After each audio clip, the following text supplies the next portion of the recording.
De retour sur le plateau, on ne parle jamais nous. C'est bien ça? Mais si nous on parle, vous rigolez ou quoi? C'est une émission, vous la connaissez maintenant, vous savez de quoi on parle, vous savez où on en est. Et là, on est sur les élections. Et on s'est concentré sur la ville de Créteil. Il y a des bons candidats, je peux vous le dire. Ça a bien commencé. La suite va être encore plus marrant. Donc,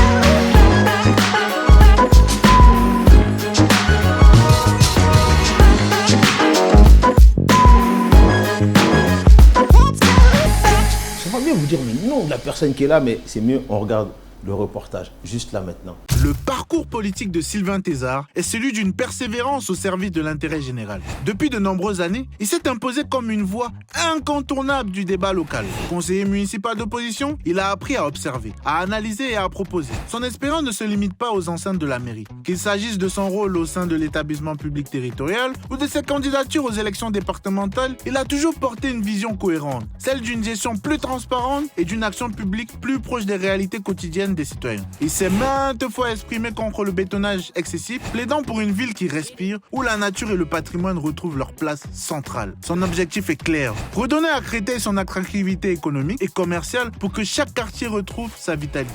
Candidat d'union, son parcours montre qu'il privilégie les solutions concrètes au clivage partisan. Pour lui, la politique municipale est une mission de proximité. Assurer la sécurité des familles, garantir la propreté des rues et soutenir le tissu associatif qui fait battre le cœur de Créteil.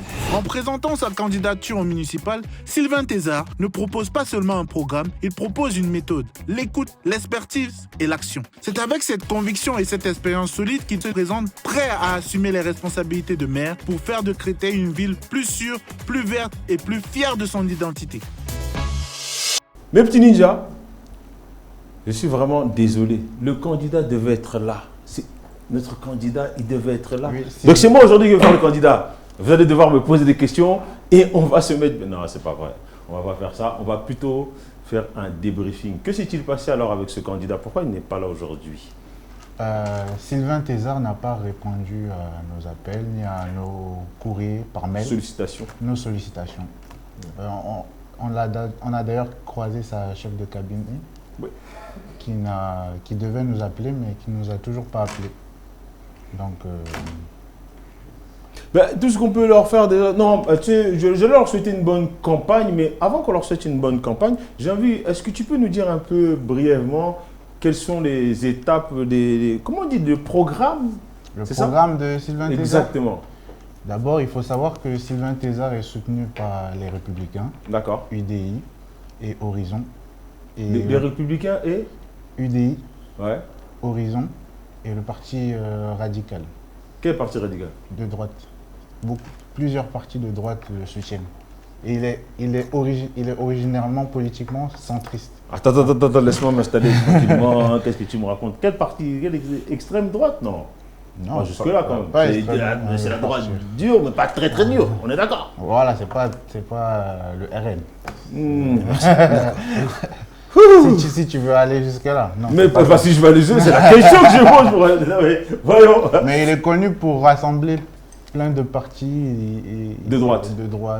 Voilà, il est connu. Il est plus centriste ou Normalement, il est centriste. Mais là, pour cette campagne, il est soutenu par tous ces partis. Donc, on ne pourra pas savoir si il va centre à droite ou à gauche ou voilà. Donc, malheureusement, il n'est pas là. Donne-nous les informations que tu as pu avoir, toi, de ton côté. Sur son programme, Sylvain Thézard, il est d'abord connu pour son kawaii bleu. Parce que sur Instagram, il met tout le temps son kawaii bleu quand il s'exprime. On l'appelle l'homme au kawaii bleu. D'accord, l'homme au kawaii bleu. Tu sais pourquoi? Non? Parce qu'il s'exprime. Kawaii bleu. Si on nous répond un jour, on le saura peut-être. Peut-être. Dans son programme, il veut des crèches 24 heures sur 24. D'accord. Ah, des crèches 24 heures sur 24? Ouais. Comment ça? Bien évidemment, la sécurité. D'accord. C'est ce qui revient toujours. Ça, c'est le thème de la droite. Sécurité. Ils aiment ça. Il veut créer une police municipale avec 50 agents. Pourquoi 50 agents? On est 50 90 Ouais, les 000. calculs sont pas Pardon? J'ai dit les calculs sont pas bons. Les calculs sont vraiment pas bons, les Non. mathématiques sont pas bonnes. Hein? 50 Et agents aussi, pourquoi? il veut mettre des caméras. Son grand plan, c'est mettre des caméras partout. Donc, Il est conscient que la ville de Créteil n'est pas la plus dangereuse, il le dit même dans ses vidéos, mais qu'elle a quand même besoin de sécurité. Donc son projet, il base son projet aussi sur la sécurité, c'est très important pour lui. Ben voilà mes petits ninjas, on a fait un petit débriefing comme on pouvait de... Ben on va Et, bon, tu as encore des choses à dire. Un grand plan aussi, c'est au niveau scolaire. Donc toi, quand je dis il faut couper, toi, tu veux me rajouter encore des trucs. Non, Quand il mais faut parler, il ne veut pas parler. il faut comment ces il faut étaler son programme. Bon, allez, vas-y là. Et un grand plan sur quoi? 2040 pour les écoles, il veut réunir. Attends 2 secondes. Vous avez vu, hein, il fait bien notre travail. Hein. Donc on on aurait pu en cherche, discuter en tête à tête, droite, tranquille. Mais bon, c'est comme ça la vie. Il veut rénover les écoles. À la rentrée 2026, s'il est maire, il veut rénover plein d'écoles, plein d'établissements scolaires sur Créteil pour que les étudiants, élèves, collégiens puissent Travailler dans les bonnes conditions. bonnes conditions. C'est ça D'accord. son plan. Et La réhabilitation d'établissements, pardonnez-moi, c'est cher ninja. d'accord. Bon, toi tu dis réhabilitation des établissements. Rénovation, Est-ce qu'il a été faire un peu le tour dans les établissements? Tu sais pas? T'as pas- Si, il a dit dans une de ses vidéos sur Instagram où il parlait de ce projet. Donc il a fait le tour un peu des établissements de Oui. Créteil pour aller voir ce qui se passe. Exactement.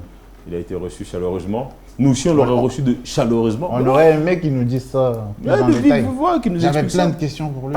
Mais voilà, bon, mais ce Mais sera bon. une prochaine fois. C'est bon, je peux lancer la suite? C'est bon. Hein, c'est bon. Donc voilà, là maintenant, on peut l'applaudir bien fort, notre famille Marquis. Vous avez vu, il a fait ses petites recherches, et on a le peu d'informations que nous en avons, c'est ce qu'il y a sur les réseaux sociaux. J'espère que vous, les Christoliens, vous aurez un peu plus de chance de pouvoir le croiser et lui poser directement vos questions. Mais nous, on va continuer calmement à avancer sur notre projet. Hein. Nous, on est là, on est ensemble. Et puis, tout va bien. Mais il y a un truc que je n'ai pas fait, en fait. J'ai parlé de lui, mais je n'ai pas parlé des gens qui sont là aujourd'hui, qui m'accompagnent, hein, quand même. Hein, C'est s'il vrai, vous hein. plaît. Hein. Tu ne nous as pas présenté. Hein. Bon, toi, comment t'as présenté? Tiens. Tu vois comment il est, ce type-là? Ce type-là est bizarre. Hein. Donc, on va finir. Non, laissez-moi tranquille. Donc, j'aimerais qu'on applaudisse comme cela, s'il vous plaît. C'est fort, hein, notre spécialiste de la jeunesse, bien sûr.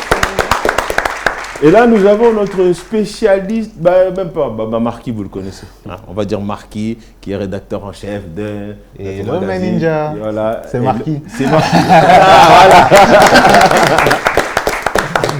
Et comme ça me fait une belle transition parce que nous recevons avec nous notre ami Elijah, s'il vous plaît, notre spécialiste du terrain. Micro-trottoir. Voilà, c'est le champion du monde de micro-trottoir, très, très bon. Et puis il fait de très bons contenus sur le cinéma, sur la musique de film, c'est très étonnant. Donc allez le voir, c'est très important. Merci beaucoup. Suivez-le. Et là, on a la chance de l'avoir avec nous. Et je pense que tu peux nous expliquer un peu qu'est-ce qui s'est passé pour toi quand tu es allé faire tes micro-trottoirs en direct de Créteil. Voilà, c'est une bonne transition. Voilà. C'est là, franchement. Bienvenue à vous sur le plateau. Donc voilà, les spécialistes, on les a laissés à la maison.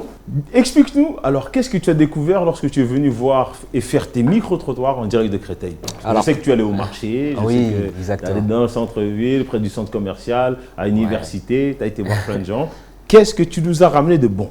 Alors, pas mal de bons éléments. Surtout, je me suis rendu entre 10h et 10h30 au marché de Créteil. J'étais avec Ahmed. Ahmed, Ouais. c'était le caméraman ce jour-là. Ahmed Et Mété. Ahmed On peut Mété. l'applaudir, monsieur Ahmed. Ahmed Ahmed Et franchement, il faisait super beau. Il y avait beaucoup de monde et c'était impressionnant. En fait, la météo, voilà, c'était. Je pense que c'est là où. Parce que le marché, comme ça s'est passé, c'était pas un marché comme. C'était pas un marché ordinaire. Ça se voyait pas que l'habitude. l'atmosphère, voilà, il y avait quelque chose en plus. Du coup, il y avait du monde, il y avait des. Ça se voyait que les élections étaient dans la tête des gens. Et ce qui m'a marqué aussi, c'était les gens qui soutiennent, on va dire, leurs candidats. Vous Oui. savez, les gens qui distribuent D'accord, les tracts, ceux qui Exactement. font les tracts. Les Oui. militants. Les militants, Les militants, ouais, c'est ça. exactement. Les militants, et franchement, ça se voyait qu'ils ne faisaient pas semblant quand il y avait des discussions, les gens qui écoutaient, ça se voyait que les gens étaient posés, qui parlaient, ils dévoilaient pas mal d'idées. Et franchement, ça m'a beaucoup plu. Ils étaient impliqués. Ils étaient impliqués, c'est le mot exactement, D'accord. c'est ça. Deuxième question, comment c'est passé avec les autres candidats. Alors pour commencer, j'ai interviewé Thierry Herbst. Thierry Hebrecht, moi j'ai dit ça. Hebrecht. Excusez-moi. Thierry. Le premier candidat qui nous a fait le plaisir d'être là, Oui. qui était là à ma place. Je pourrais devenir maire, moi, un truc comme ça. Hein. Oui, alors, mes administrés. Non, je plaisante, jamais. Franchement, il était super sympa. Il n'a pas hésité à accepter. De répondre à nos questions. Il était vraiment incroyable. Et pareil pour Linda juste après. Et ce qui m'a marqué dans son discours, c'est qu'il a pas arrêté de. Hein, comment? J'allais juste te poser la question, Oui. parce qu'il est très attentif, c'est bien, j'adore, c'est un bon élève, lui, hein. C'est pas comme certains ici. Hein. Alors, quand tu allais au marché, tu as vu combien de candidats? J'en ai vu 3. D'accord. 3. Et quels étaient ces candidats? Linda Bouifrou D'accord. et Thierry Herbst. Hebrecht. Et Sylvain Tessard. Ok, donc tu as eu quand même 3 bons candidats qui ont c'est ça. accepté de répondre à tes questions. Exactement. Alors tu me disais l'ambiance elle est très chaude là-bas, chacun traque de son côté, il se passe plein de choses. Et quelles sont les indiscrétions que tu as eues là-bas? Ah, des indiscrétions. Oui, parce que C'est-à-dire des choses, on va dire des scoops. Des scoops. les Ouais. scoops, les questions que tu as eues, voilà. Parce que toi tu viens pas de la ville de Créteil, comment tu as ressenti cette histoire de marché? De marché, je trouvais ça, on va dire, très. Moi, je suis pas trop marché dans le matin, donc j'en ai en profité parce qu'il y avait aussi, on va dire, le soutien, un des collègues de Thierry, qui m'a révélé un truc super important, mais vraiment un truc. Mais de quel incroyable. Thierry? Parce qu'il y a 2 Thierry là. Ah. Ça c'est gossip. Cancan, dis-nous la vérité, monsieur. Qu'est-ce qu'il t'a révélé? Il t'a révélé quoi? Est-ce que je dois vous le dire? Alors, Je vais te virer, toi. Justement, au marché, Il va au terrain. on vous paye avoir à manger, et tu vas pas nous dire. C'est comment? Faut nous dire, non? il m'avait dit qu'il y avait eu un petit souci quelques jours avant, une dispute ou quelque chose dans le genre, entre candidats. Après, j'ai pas plus d'éléments. J'ai pas le nom, il m'a juste T'as précisé. pas de plus d'éléments. J'ai pas plus d'éléments. Attendez. Toi, tu crois que tu fais le malin, j'entends dans mon oreillette la production qui m'appelle. Cédric me dit qu'il y aura peut-être des images de ce qui s'est cette passé. altercation. On va regarder les images, mais maintenant, moi, j'aimerais que vous allez creuser cette histoire pour savoir c'est quoi, qu'est-ce qui s'est passé, parce que c'est, comme dirait notre ami Herbrecht, à l'époque, on mettait des verres pilés dans la colle, on faisait des crasses au colisté d'en face. Et là, il y a bagarre. Ah ouais. Toi, pourquoi tu venais nous cacher ça? Envoie-moi ça s'il te plaît, Cédric. Regarde ça.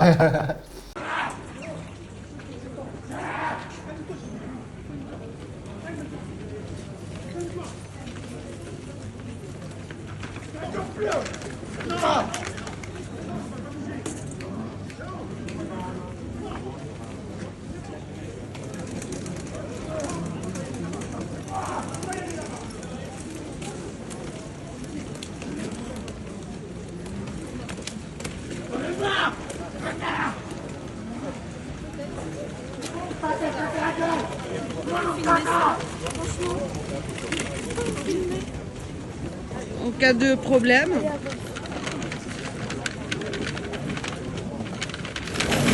Ouh là là, mais qu'est-ce que c'est que ça? Hein? Après on nous parle d'insécurité, mais moi je vois pas de Nord d'Arabe là-bas. Qu'est-ce qui s'est passé? Bizarre, hein? Ça c'est un pic pour tous ceux qui disent qu'il n'y a pas que nous qu'on se bat. Hein? Donc j'aimerais bien que vous allez faire un peu plus de recherche pour me dire qu'est-ce qui s'est passé. Et Moi, la date, ma source ne m'a pas donné de date. Néanmoins, elle m'a dit que c'était un militant de Sylvain Tessard qui s'est battu avec un commerçant, plus précisément un commerçant qui vend des fleurs, un fleuriste. Oh, Donc carrément. l'altercation a éclaté comme ça et il ne s'est pas retenu.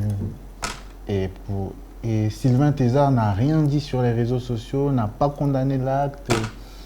On n'a pas...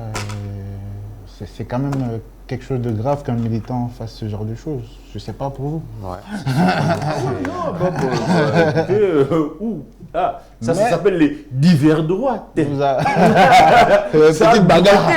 Ça a bagarré. Fort. Ah ouais. On se ça- demande bien ce que le fleuriste a dit, mais on va fouiller, on va savoir. D'accord, bah, Qu'est-ce qu'il y a faudra aller ça voir sur le terrain, voir c'est qui ce fleuriste, s'il va bien déjà. Et, Oui, surtout. parce que ça avait surtout. l'air, ils avaient l'air beaucoup autour de lui. Donc, Surtout. bah, j'espère que ce monsieur se porte bien. Et voilà. Mais merci en tout cas pour ce beau. Tu as d'autres choses à nous envoyer Oui, bien sûr. Attends, déjà, on va t'applaudir déjà parce que déjà, je crois que Sephora elle pourra t'offrir du chocolat parce qu'elle adore ça, les gosses. Elle est spécialiste des C'est un gossips. hein. spécialiste. Et pour une fois, il t'a dépassé, il t'a Ah, devancé. il a même une vidéo.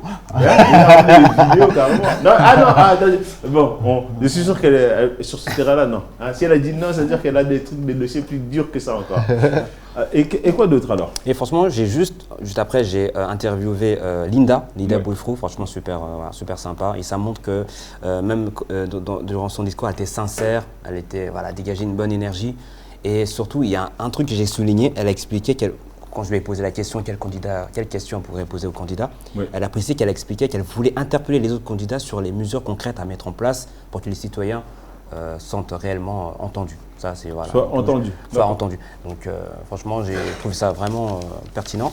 Et aussi, j'ai interviewé quelques jours après avec Marquis, caméraman, il était sur le terrain avec moi, Créteil Préfecture, pour demander aux gens, ce Au qu'ils métro ont- Créteil. au métro Créteil Préfecture, Préfecture, ce qu'ils ont plus pensé ou s'ils ont déjà entendu parler des élections municipales de 2026, quels sont, on va dire, pour qui vont voter pour les élections, et aussi des petites anecdotes très intéressantes sur une dame. On avait interviewé une dame, elle nous a raconté, on va dire, il y avait un drame qui a eu lieu, on va dire, en bas de chez elle. Exactement. Et franchement, c'était fort. Mais c'est que si Elle c'est a pas dit traumatisé, que- ça a tiré. Oui, Oui, c'est vrai. qu'il y avait des anges armés qui sont Mais non. montés. Elle habite au deuxième et sa voisine habite au premier. C'est ça. Et qu'ils ont été victimes de ça. Ah ouais, Donc, donc vraiment c'est la grande panique. Donc elle a dû avoir le fameux thème sécurité. C'est ça, sécurité, exactement. Ah, totalement, c'est ça qu'elle a dit. Vraiment, ouais. Elle a totalement besoin de ça. Donc c'est ça qu'elle voulait demander au le maire. elle a futur maire interpellé le maire, voilà. apporte plus de sécurité. Ouais. Qu'on fasse attention à ce genre de débat. Et quoi d'autre alors, messieurs? Et les ados, les jeunes, Les jeunes, on a interviewé incroyables, beaucoup de jeunes. impliqués. Il Et- fait ça comme si c'était un vieux, les ados, Les les jeunes. jeunes. Les mecs En sont tout à cas, la fac. les étudiants. C'est où vous étiez pour aller les voir pour parler d'ados? Hein? C'était les ados, ils sortaient de l'école ou ils sortaient de la fac? J'avoue, j'en ai aucune idée. Vous À étiez ce à moment-là, l'université? On était au métro. Créteil, Métro université. Ouais, c'est toi. Préfecture. Préfecture. Ils allaient au centre Préfecture, commercial, ouais, c'est ça. Et les jeunes, vous les avez vus là-bas? C'est ça, on les a Ouais, vus ils sortir du sortaient, métro ils directement. sortaient du métro, on les a interpellés. D'accord. Ouais, c'était Et eux vraiment aussi, impliqué. on dirait ils avaient besoin de s'exprimer. Ouais. Et ça les a permis de s'exprimer. Il y en a un qui a parlé des problèmes de logement qu'il rencontrait avec sa maman. Ouais. Il y en a d'autres qui ont parlé des problèmes en tant qu'étudiants qu'ils rencontrent, qu'ils Conditions. voudraient que le maire trouve comme solution. On peut mettre les vidéos. allons-y, Parce c'est ce que qu'on c'est raconte, on veut que les gens voient. On parle jamais, nous. J'entends dans mon oreillette, on me dit les vidéos, t'inquiète pas, elles arrivent. Donc s'il vous plaît, mesdames et messieurs, nous allons aller voir ce qu'ils ont fait sur le terrain, quelques extraits de toutes les personnes qu'ils ont rencontrées. Et on essaiera de relayer le message aux futurs candidats en leur disant qu'il y a des choses à faire, vous avez des trucs à répondre. Allez, on se retrouve tout à l'heure. Allez, c'est parti Cédric, envoie-moi ça s'il te plaît. On a besoin de sécurité parce que fin janvier, on avait une attaque chez moi dans notre immeuble. Moi, j'habite au deuxième et ma voisine, elle habite au premier. Il y a une attaque de pistolet. Oui, à la fin du mois de janvier. Bon, il y avait des policiers et tout ça, et des journalistes, tout ça. Mais nous aussi, on a danger parce qu'on a peur. J'ai les enfants. Maintenant, ils peur pour que je l'envoie au magasin en bas de chez moi pour acheter ou tout ça. Ils peur. C'est juste ça. On a besoin de sécurité quand même. C'est ça. En gros, par rapport aux élections municipales, je sais qu'en gros, ils nous promettent beaucoup d'argent pour les aides financières pour les étudiants, comme dans notre cas à nous trois en tout cas. Et en ce moment, c'est un peu compliqué par rapport aux bourses et aux distractions qu'on nous demande. C'est très compliqué en tout cas pour nous de vivre avec ça, d'avoir les trajets, etc. Donc tant qu'on a une solution un peu plus facile pour les cours, etc., je pense que ça sera une bonne chose. J'encourage aussi le fait de la protection, la sécurité et faire en sorte que tout le monde soit aidé. Et j'espère aussi que des personnes suivront le même chemin que moi, c'est-à-dire la sécurité et les personnes qui vont bien, et que je puisse voter et qu'il y ait une personne qui suive le même chemin que je veux prendre. Avoir plusieurs centres comme un centre de loisirs pour les jeunes et tout, que les jeunes ne sont pas seuls. Parce qu'il y a beaucoup de jeunes en ce moment, ils se sentent tous seuls, ils sont tous pas entourés. Il y a beaucoup de jeunes qui sont tous seuls. On doit lutter contre la précarité étudiante aussi. C'est très important parce qu'il y a certains étudiants qui vivent dans la précarité, qui vivent dans des difficultés et du coup on devrait remédier à cela. Moi je sais ça, c'est contre ces personnes-là qui ont laissé leurs parents, qui ne vivent pas leurs parents, qui ont décidé de se prendre en charge. C'est un peu difficile, surtout les logements étudiants pour une personne qui travaille par exemple au MADO et qui gagne 900 € par mois et qui doit payer un logement étudiant à 500 €. C'est vraiment compliqué. Moi, je sais, dans mon cas personnel, j'ai fait une demande, j'habitais dans un T2 avec, on était 6, on habitait dans un T2 et il nous arrivait des nuits, par exemple, que ma mère dorme dans un salon et que nous, on dorme à 5 dans une chambre. Niveau difficulté, c'était dur.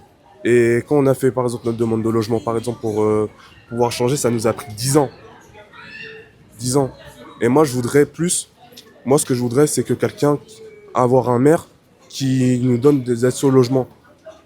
Suite-moi à la précarité, mais juste que ce soit aux sans-abri. Moi, je trouve pas ça normal qu'il y ait autant de sans-abri sortant d'une 26 qui dorment dehors.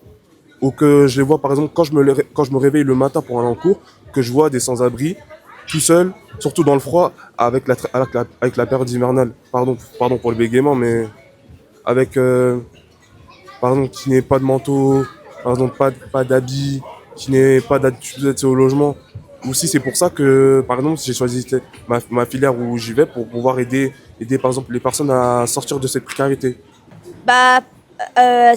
Vous voyez, il y a des sans-abri, les heureux tous, et faire une maroute pour donner aux gens sans-abri la nourriture, tout ça, et prendre un appartement pour tous les gens sans-abri, pour qu'ils puissent vivre, parce que là il fait froid, on est en hiver, et ça, quand je veux des sans-abri, ça me fait un peu de la peine de les voir sans maison, tout ça, avoir un entourage où il y a une maison pour qu'ils puissent habiter et voilà.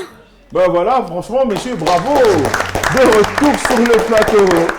Donc, par exemple, vous avez vu, là, j'ai pris la place de futur maire. Hein. Je me sens dans la peau d'un maire. C'est pas mal, ça. Hein. Écoutez-moi bien. Là, je pense qu'on a fait le tour de tout ce qu'on avait à se dire. Hein. Pour moi, c'est sympathique. Mais comme moi, j'aime pas qu'on me fasse des faux plans. Je déteste ça. Et que j'ai des amis qui sont bien placés. Vous savez ce qu'on va faire? On va essayer de débriefer tout ce qui s'est passé avec Thierry Brecht. Ok. Voilà. Puis comme moi j'aime les surprises aussi, donc j'ai l'honneur et le plaisir de recevoir un de ses colistiers, s'il vous plaît. Et j'aimerais que vous l'accueilliez comme il se doit. Il était avec nous sur le plateau. Il n'a pas pris la parole, mais c'est un grand soutien de Thierry Brecht. On le voit même sur ses réseaux sociaux, il se serre la main. Oui, dis-moi, donc je ne peux plus faire mon truc là. Vas-y, dis-moi, qu'est-ce que tu veux? Il s'appelle Michel Sarportas. Ah, toi, tu veux pas que je finisse de parler? D'accord, bon, alors sur les applaudissements, Michel Sarportas. Si c'est pour raconter des telles bêtises, viens. Venez, monsieur Michel, comment allez-vous? Bienvenue à vous. Bien, merci beaucoup. Merci en tout cas d'être là et d'avoir accepté en dernière mi-temps de pouvoir venir discuter avec nous. Avec grand plaisir. J'étais très heureux et très fier de pouvoir me présenter à vous ce soir. Donc merci. Donc ce soir, on va essayer un peu de débriefer tout ce qui s'est passé dans notre premier programme. Vous étiez le numéro 1. Et puis ça fait vraiment plaisir parce qu'on vous a appelé en dernière mi-temps. Et vous avez dit, ok, je serai là, il n'y a pas de souci. Oui, tout à fait. On peut discuter et continuer à évoluer. Donc, ça veut dire que vous avez bien fait votre travail. Donc déjà, on peut le dire. Ah oui. Vous avez fait un bon travail. Moi j'ai une première question. Qu'est-ce qu'il a pensé de l'émission? Et comment son candidat, il a senti son candidat? En fait, lui, quand je parle, il écoute pas. Donc voilà. Non, mais allez, je vais m'asseoir moi-même d'ailleurs. Je vais aller m'asseoir. Pose ta question. Allez. Bon, tout le monde était un petit peu stressé.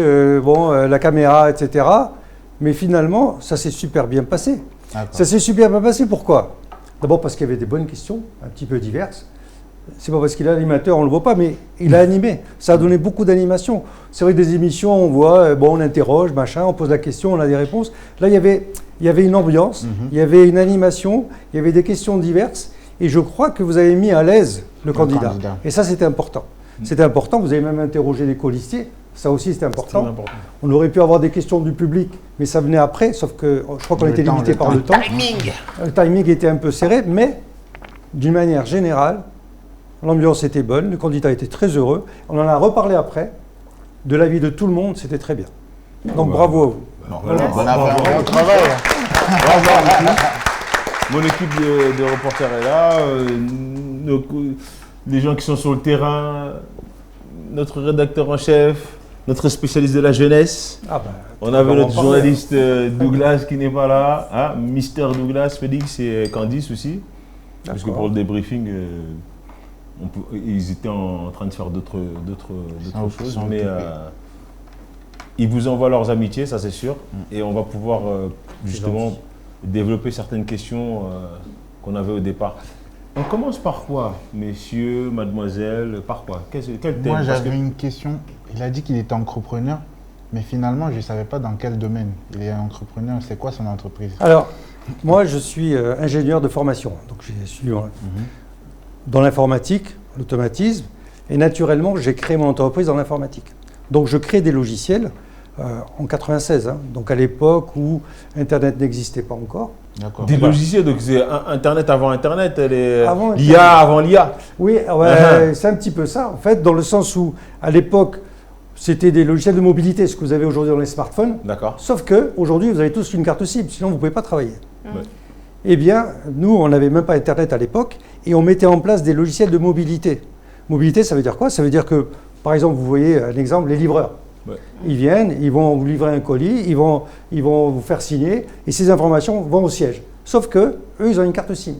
Nous, on faisait tout ça sans Internet. Comment ça se passait? Eh bien, tout était développé à l'intérieur, donc les logiciels étaient beaucoup plus puissants. Sauf que les gens travaillaient sans Internet. Et quand ils arrivaient chez eux, ils se branchaient au téléphone, et l'information passait par téléphone. Et à l'époque... Non, mais de quoi on parle là? C'est Monsieur Q de James Bond. Attendez. Ça a eu beaucoup de succès. Ça a eu beaucoup de succès.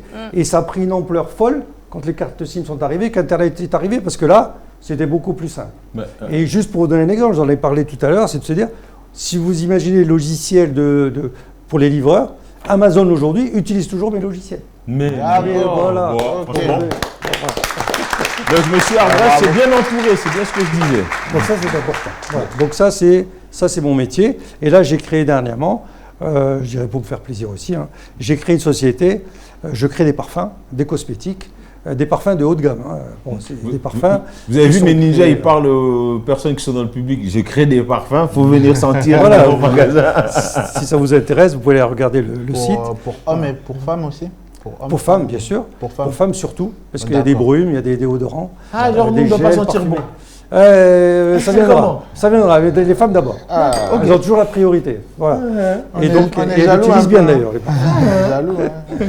Non, voilà, ce sont des gels parfumés. Voilà, et ça se passe très très bien. Voilà. Ok, super. Alors moi, je vais rentrer dans une question un peu plus technique là. Par rapport à la campagne de M. Herbrecht, c'est vous un peu qui chapeautez l'histoire des entreprises alors?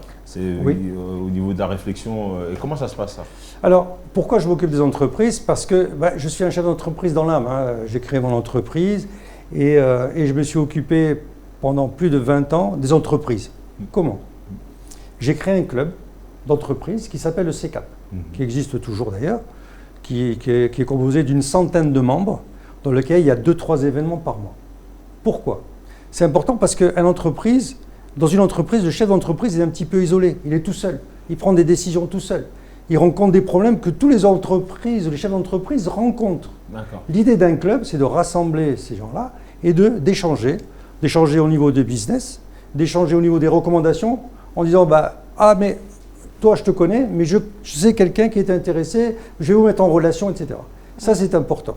C'est important parce que ça fait tout de suite grandir une entreprise. Du moment qu'il a des interlocuteurs qui ont rencontré des problèmes que lui va rencontrer, c'est beaucoup plus simple à résoudre après. Et pourquoi je me suis occupé des entreprises? D'abord, j'aime ça, j'aime l'entreprise. Je voulais que le tissu économique soit maintenu dans notre territoire. Pourquoi? Parce que l'entreprise, la ville où il y a un tissu économique, il y a des entreprises qui embauchent. Ok. Parce que c'était un des objectifs du club. C'était Créer le une business, économie mais ouais. il y avait une branche pour donner la possibilité aux jeunes étudiants de mettre le pied à l'étrier. C'est extrêmement important pour les jeunes, de trouver un emploi, de trouver un stage.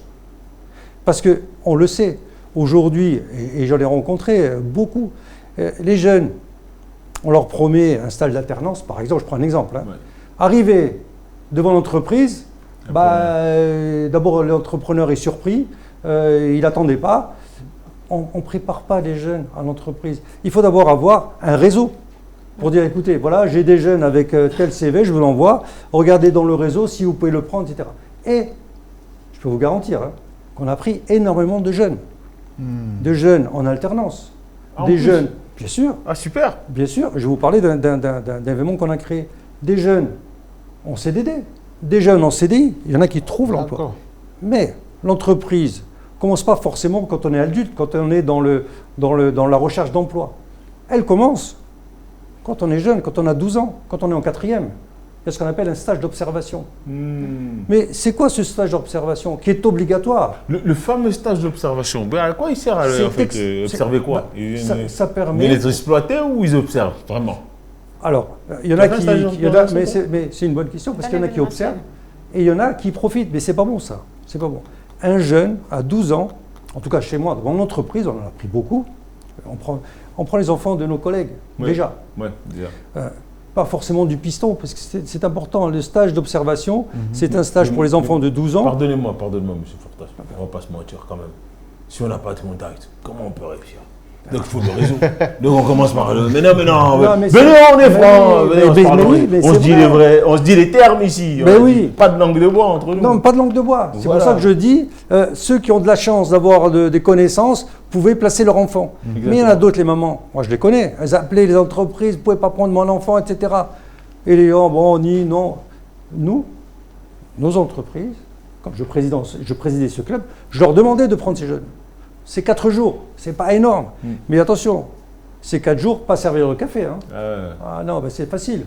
Quand tu m'amènes le café, tu me fais une copie. Non, pas du tout. On participe à l'entreprise. C'est-à-dire, si on fait une entreprise qui fait la maintenance, il va toucher à la maintenance.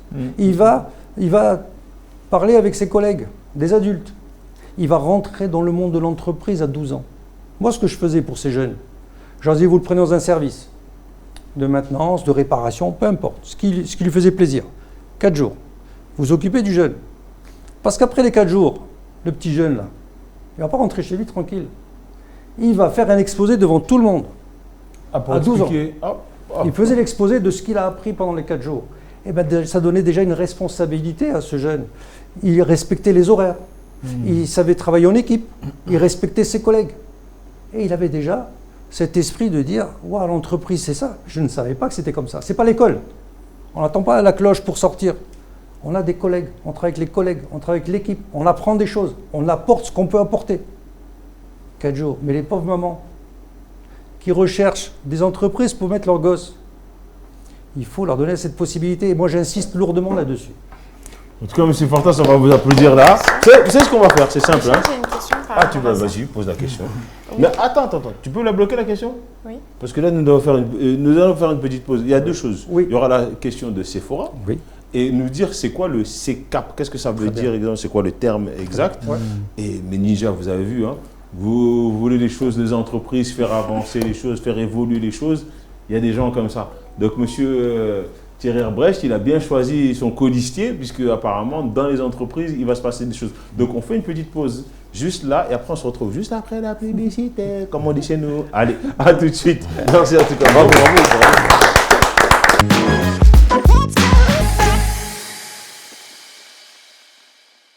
Cube Radio TV. Numéro 1 sur l'indépendant. Vous voulez une belle promo réussie? Askip Radio, bien plus qu'une radio. Un promoteur certifié, car vous le valez bien. Numéro 1, Askip Radio. Askip Radio s'occupe de vous de A à Z. Une mise en avant de vos pochettes, flyers, titres, événements, mais aussi toutes vos sorties de projets sur toutes nos plateformes Askip. T'as pas compris ou quoi, Askip Radio? Rajoutez vos titres, albums dans nos playlists. Askip Radio n'a jamais été aussi simple. Askip Radio, première chaîne mondiale sur le net. Nouveau, profitez de nos tarifs exceptionnels à prix réduit seulement et uniquement chez Askip Radio. Wesh, t'as pas compris ou quoi? Askip Radio, Askip Radio TV. Promoteur certifié, car vous le valez bien. Askip Radio.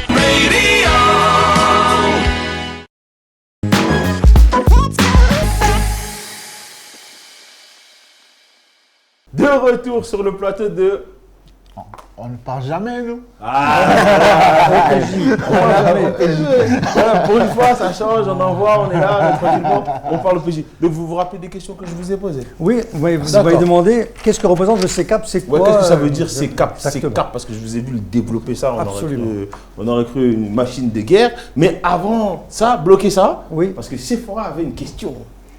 Oui. Charmant Sephora, dis-nous tout. La question par rapport au CCAP, c'est quoi les formalités pour s'inscrire dedans? Parce que bon, s'il y a des jeunes qui vous entendent ce soir, qui sont intéressés, comment on peut rentrer? Parce que c'est à partir du stage. Donc, c'est-à-dire c'est à partir du stage d'observation. Oui. Donc, c'est des personnes qui sont mineures. Comment ça se passe aussi avec l'accord des parents? Tout à fait. Collège, lycée, là, ils sont un peu majeurs. Mais surtout, est-ce qu'il y a des critères concernant tout ce qui est alternance, CDD ou CDI, parce que c'est aussi intéressant. Et aussi, si vous avez un site internet sur lequel ils peuvent s'intéresser, on pourra mettre les informations juste en bas. Absolument. J'adore cette fille. Attendez, prenez vos stylos, vos papiers. Ça va parler maintenant. Allons-y, nous vous écoutons. On parle du CCAP, peut-être vous expliquer ce que c'est que le CCAP. Oui. Comment il a été créé d'abord? Oui. Donc, je vous avais expliqué qu'en 1996, j'avais créé mon entreprise. Bon, c'était assez innovant quand même. On parlait déjà à l'époque du zéro papier. Les gens disaient, zéro papier, ça existe ça? Oui, parce qu'on va passer par téléphone. Ah bon, nos commandes vont passer par téléphone. Et monsieur, vous n'avez pas besoin de papier. Bon, déjà, alors c'était innovant. Ouais. J'avais reçu un prix de l'innovation à l'époque. Et donc, le maire est venu me chercher en me disant, voilà, je cherche un jeune entrepreneur qui va s'occuper des entreprises. C'est le maire carrément qui est venu me chercher? Oui, c'est le maire qui est venu me chercher. Il m'a envoyé un de ces personnes que je connaissais aussi, parce que c'était mon voisin. Et il a envoyé aller me chercher pour me dire, est-ce que tu veux t'occuper des entreprises? Bon, oui, moi j'ai pas d'idéologie politique à l'époque. Et je dis, mes entreprises, oui, ça me plaît, c'est ce que j'ai dans mes veines. Alors ok, tu vas t'occuper des entreprises. Bon, on est en 2001. Regarde les entreprises, il n'y a rien. Comment je vais contacter les entreprises? Comment je vais les réunir? Et donc, l'idée du club est arrivée. Et en 2003, je crée le CCAP. Ça veut dire quoi le CCAP? C'est le club d'entreprise de la communauté d'agglomération de la plaine centrale du Val-de-Marne. On ne pouvait pas mettre tous les noms. CECAP. Club d'entreprise. Vous regardez ça, c'est une blague. Alors, je crée le club du CCAP en 2003 parce qu'on était en communauté d'agglomération. Il y avait 3 villes. C'était Créteil, Limay-Brévannes et Alfortville. Et c'est pour ça que ça s'est appelé le club d'entreprise de la communauté d'agglomération. Donc je m'occupais des 3 villes et j'allais recruter les chefs d'entreprise pour essayer de les réunir. Et en 2003, je crée le premier club d'entreprise. C'est le premier club d'entreprise du Val-de-Marne. C'est vous qui êtes à l'origine des clubs d'entreprise là qu'on voit là sur la place à côté de la mairie là-bas. Oui, un petit peu. Non, club d'entreprise. Le club d'entreprise, c'est à côté de la mairie là, espèce de là où on va pour qu'on nous aide à créer notre entreprise. Oui, par exemple. Voilà la chambre de commerce, tout ça. On travaille avec eux, on travaille avec la chambre de commerce et ils nous font souvent appel. La chambre de commerce aussi. Bon, attendez, vous allez me donner votre numéro. Nous allons parler ensemble.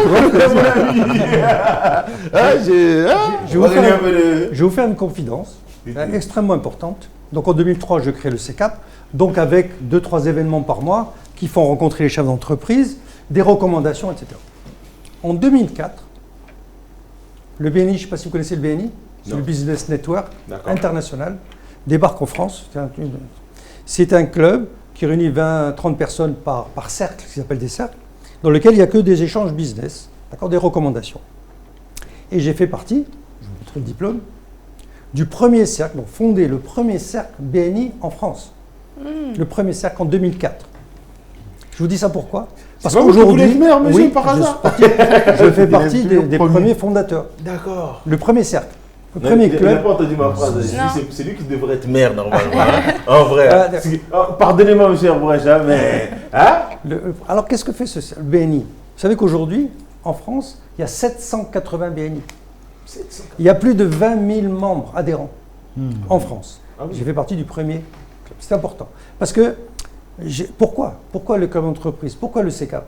Bien sûr, il y a le business, il y a les échanges, mais il y a aussi, ça fait partie de mon ADN.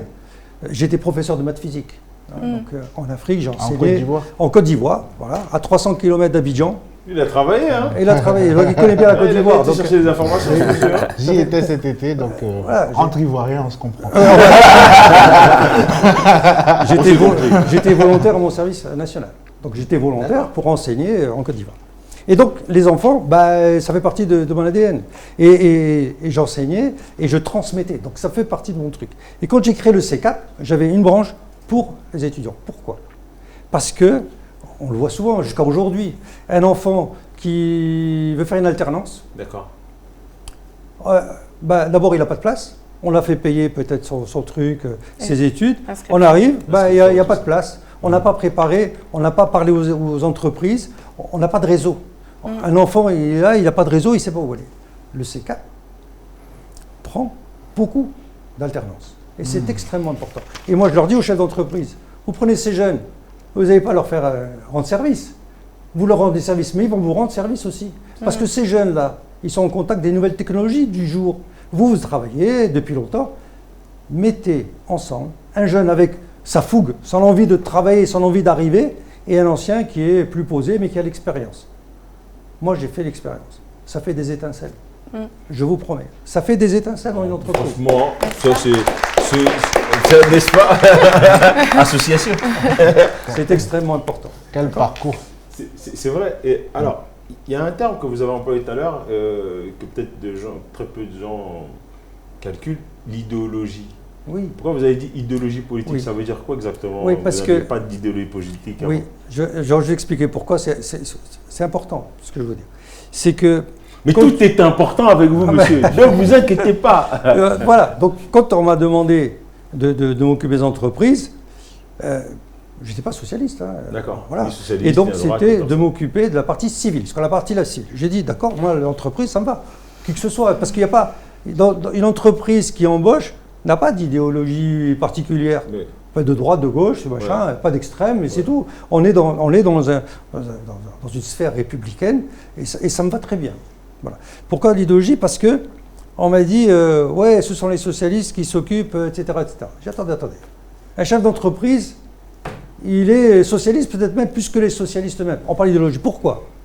Parce que moi, ce que je dis, quand je prends un collègue, un enfant, qui commence à travailler, et il s'installe, il va fonder une famille, et il va avoir des enfants. Moi, quand je prends quelqu'un, je suis responsable non seulement de mon employé, mais de sa famille. Et ça, c'est important. Parce que quand il travaille, et il va fonder un foyer, il va acheter une voiture, il va acheter une maison. Et moi, ça me fait plaisir qu'il construise sa maison. Moi, j'ai vu dans mon entreprise des gens se marier, des gens acheter leur maison. Ils ont évolué, en fait. Ils ont évolué. Côté, voilà. Et c'était magnifique. Bon, voilà. Et donc, et ça fait directement un lien avec la sécurité, c'est ce que je dis. Quelqu'un qui travaille, est-ce qu'il va aller traîner dans les rues? Non. Est-ce qu'il va aller voler? Non. Il a un emploi, il a un salaire tous les mois, il va faire des courses, il va voyager, il va profiter de la vie, il va utiliser l'argent qu'il a gagné, il va être fier de pouvoir le dépenser, pouvoir amener ses enfants en vacances. Ça, c'est important. Et il ira moins traîner dans les rues, il n'ira pas voler parce qu'il n'a pas le choix. Je ne défends pas les voleurs, mais il va se retrouver à un moment donné et dire il faut que je mange. Passe au pied du mur. Voilà. Et donc ça fait partie aussi de gérer l'emploi. L'emploi, il aussi fait partie de la sécurité. D'accord? Quand on a un emploi. Donc vous intégrez en fait le fait de donner un emploi à une valorisation sociale, en fait, si Tout je à fait. comprends votre terme. Oui. Exactement, parce que quelqu'un qui a un emploi, il est intégré socialement. Il n'est pas chez lui à se terrer, il va sortir, il va dépenser, il va voyager, il va s'habiller. Donc il est intégré dans la société. Et ça, c'est important aussi. Tu as une petite question? Oui. Vous n'avez pas répondu à ma question. Dame d'abord. Vous n'avez pas répondu à ma question. Elle insiste. Quelle question? Sur l'inscription, comment Sur l'inscription, comment ça s'inscrit? Excusez-moi. Donc comment on s'inscrit? J'adore. Elle a glissé ça dans le calme, dans le plus grand des calmes. Il nous a tellement envoyé là que même moi j'avais oublié. Non, pas moi. Non, Vous avez un site internet qui s'appelle le CECAP 94. Oui. Le CECAP 94, il y a tous les événements qui se passent. Il y a des événements annuels qui sont fixés et il y a des événements tout au long de l'année. Et je faisais participer les étudiants, les écoles de la deuxième chance par exemple, ou les étudiants en alternance qui cherchaient une alternance, à venir dans ces événements-là. Ils venaient. Par exemple, il y a un événement qui s'appelle le Top 10. Top 10 en fin d'année. Attendez, je vais avoir des problèmes si vous ne répondez pas. Comment est-ce qu'on s'inscrit au CECAP? Alors, s'il vous plaît. Un chef d'entreprise va payer. Je sens sa consomme énergie qui commence à bouillonner. Celui qui veut s'inscrire, un chef d'entreprise qui veut s'inscrire au CECAP, il va s'inscrire, il va payer 50 € de cotisation à l'année. D'accord. Et il va pouvoir venir à tous les événements. Donc il y a un site. Il y a un site. D'accord. CECAP Donc 94. Cédric, s'il te plaît, tu pourras mettre. CECAP 94. Vous allez avoir tout ce qui se passe. Et donc ces étudiants-là peuvent venir à l'invitation des chefs d'entreprise, à l'invitation. Donc ils sont cooptés par les chefs d'entreprise pour venir dans le CECAP. Donc, voilà. Et ils viennent. Ils viennent, ils assistent, ils donnent leur CV. Et il y avait, à l'époque, quand on avait créé l'événement Boost en Avenir, vous avez entendu parler du Boost en Avenir?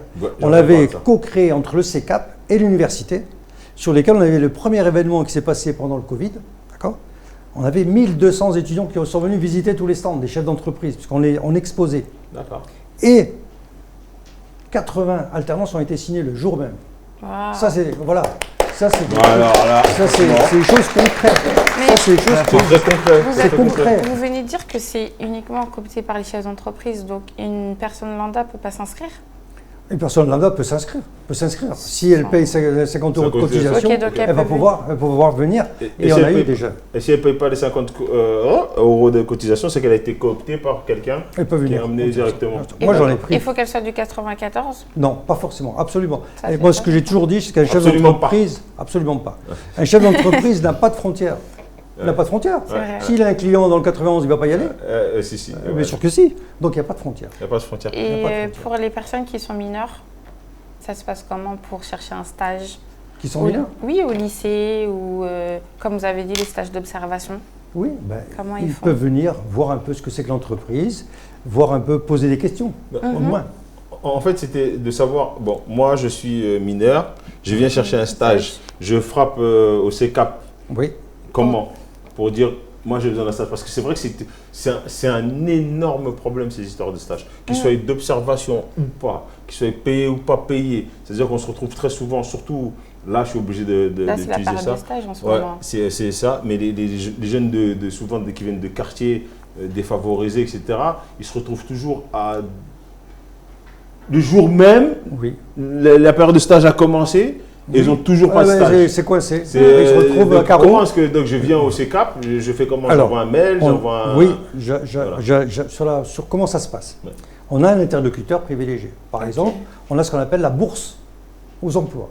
C'est-à-dire qu'on envoie le CV et lui le rediffuse partout. Attendez. Oui. Mais Ninja, ouvrez bien les oreilles. Hein. Une bourse aux emplois. Aux emplois. On récupère les CV. Mais on va pas finir la plaisir aujourd'hui, c'est quoi cette histoire? Mais comment c'est possible qu'on n'est pas au courant de tout ça, nous? Et pourtant, je communique. Parce qu'on galère. Non, mais je galère, mais c'est vrai. Mais c'est vrai. Communiquer à Skip Radio TV, chez les ninjas. Mais les enfants me racontent. Ils galèrent. Mais ils galèrent parce que... Et puis, souvent, quand ils doivent commencer leur stage, le temps est limité parce qu'après, ils ne valident pas leur stage. Et donc, ils appellent partout les pauvres, désespérés, parce que après, c'est fini. Ils ne peuvent pas valider leur année et c'est perdu. Et des fois, ils vont faire dans les salons de coiffure ou ils cherchent des magasins vite fait. Et puis même, des fois, les professeurs refusent. C'est vrai. Ils disent non, on ne veut pas, non, il faut tel truc, tel machin, tel ceci. C'est compliqué. C'est très compliqué. Moi, je les plains, c'est très compliqué. On leur promet monts et merveilles. Et arrivé là, ah ben non, il n'y a plus de place, on ne peut pas vous placer. Et Je c'est suis quoi, obligé ça de tacler votre candidat. Il devient maire. Oui.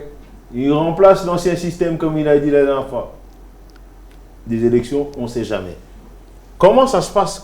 Qu'est-ce qu'on met en place tout de suite pour essayer de favoriser justement que tous ces jeunes ne galèrent plus à ces histoires de stages? Parce que les stages, moi je le dis, j'ai fait une école mécanique, j'ai fait 2 classeurs pleins de garage. Je suis parti jusqu'à Bricon-Trobert. Ah ouais. Et quand on est arrivé le jour de l'école, ouais, non, mais qui n'a pas de stage? Je dis, j'ai pas de stage. Ouais, non, mais genre, vous êtes fainéants. J'ai pris les 2 classeurs, j'ai jeté sur la table. Bah Le professeur il m'a regardé, il m'a dit, attends, bouge pas. Il a pris son téléphone, il a dit, allô? On m'a donné un garage juste derrière mon établissement. Allez, c'est et j'ai été passé là-bas. Hein. Il dit, on prend pas de stagiaire. Voilà. Donc, moi, c'est dingue. c'est Donc, quelque comment, chose- alors concrètement, demain vous êtes, votre liste elle est élue sur Créteil.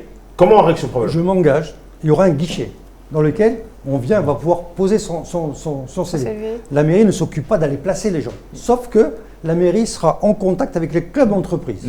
Et ils vont donner ces CV aux entreprises, à toutes les entreprises du territoire. Et on exigera des réponses. Elles sont négatives, c'est possible. Oui, mais mais c'est pas répondez. un problème. Mais répondez Une parce que réponse, l'enfant, c'est plus lui, important. il attend. Si on lui dit non par là, il va aller chercher une autre porte. Mais il va falloir répondre. Et aujourd'hui, le CECAP était le premier club. Aujourd'hui, il y a 7 clubs dans notre territoire. Puisqu'aujourd'hui, on est dans notre territoire, on a 16 villes. D'accord. On a 7 clubs qui représentent plus de 500 chefs d'entreprise. Alors, il y a quand même, dans combien de 500 quoi faire d'entreprise, on va trouver un emploi? Oui, bien sûr que si. Mais au moins, on fera cette démarche. Et les enfants seront plus perdus. Ils passeront par ce guichet et ils auront leur CV, arriveront dans les entreprises. Et après, il y aura des réponses positives ou négatives, des entretiens ou pas. Après, c'est chacun qui fera son travail, son chemin. Il ira à l'entretien, on lui dira comment il faut se présenter, parce que ça aussi... Ah, vous on vous faisait engagez des aussi coachings. peut-être à avoir une On petite faisait des formation coachings. pour les aider Ouais, à... Oui, bien sûr. Non, mais non. J'aime pas la politique, mais là, je crois que je peux glisser. Hein. Non, faites votre choix, mais c'est très important ça, Non, ce que vous êtes en train de dire, parce que c'est vraiment un véritable fléau, cette C'est histoire. un fléau. On avait quelques volontaires qui disaient, ok, moi je veux bien recevoir des enfants, leur dire, leur CV, les corriger déjà, leur tenue, de dire, attends, tu vas être reçu, chef d'entreprise, la première division, c'est comment tu te comportes. Bon, alors il faut que tu mettes un petit truc, pas en costume cravate, mais viens propre, c'est tout, c'est tout ce qu'on demande. Et voilà comment on fait l'entretien, on simule, et puis après, bon vent. Bon vent. Alors, mes petits ninjas, on va faire ça simple. Vous avez entendu ce qu'il a dit, hein? Bourse au travail. Donc, vous avez compris qu'à un moment donné, quand vous allez pour chercher un emploi, vous ne venez pas en jogging. Hein? Mettez un peu de style, mettez du style, comme ça, quand le patron il vous voit, il se dit, waouh, c'est lui que je veux, ou c'est elle que je veux. Tout à fait. Donc, soyez sérieux. Derrière ça, il s'engage, s'il gagne, de dire en même temps, on met un guichet unique où les CV sont déposés et iront directement dans les entreprises. Absolument. On est d'accord? On est d'accord. Jusqu'ici, tout va bien. Ah, monsieur Herbès, vous avez bien choisi votre colistier, on dirait. Hein? Ça sent la poudre ici. Hein? Tu avais une question tout à l'heure? Oui. Il avait une question un peu. Il faut faire un peu la passe, madame, s'il vous plaît. S'il te plaît, c'est fort. Tu dis quoi? Non, j'ai dit. C'est toujours pour rester dans le thème, mais plus de l'emploi. Parce que vous avez parlé que si on crée plus d'emplois, il y aura plus de sécurité. Donc, de sécurité. Oui. Donc, votre candidat, s'il gagne les élections, il va créer plus d'emplois à Créteil? En tout cas, on fera ce qu'il faut pour récupérer des CV, les redistribuer, et il y aura peut-être plus qu'aujourd'hui des possibilités d'emploi. Oui, ça ne veut pas dire qu'on va garantir qu'il y aura de l'emploi à 100%, mais au moins on fera la démarche pour que ça puisse se passer. Et d'ailleurs, l'expérience a montré que ça s'est bien passé. Donc il faudra le reproduire. C'est d'accord, très bien. Et vas-y, alors pose ta question, après je poserai la mienne. C'est sur le sujet des entrepreneurs, mais je ne sais pas si on change de sujet. Non, continue, vas-y. D'accord. Je suis une jeune entrepreneuse dans le domaine du e-commerce et de l'événementiel. Je voudrais savoir quel est dans votre programme, en ce qui concerne les jeunes entrepreneurs, est-ce qu'il y a un organisme, vous allez peut-être créer quelque chose pour les aider, pour les orienter, pour faciliter aussi au niveau de l'organisation et la gestion d'entreprise, parce qu'il y a beaucoup de jeunes qui aujourd'hui créent des entreprises. On est à l'ère du numérique.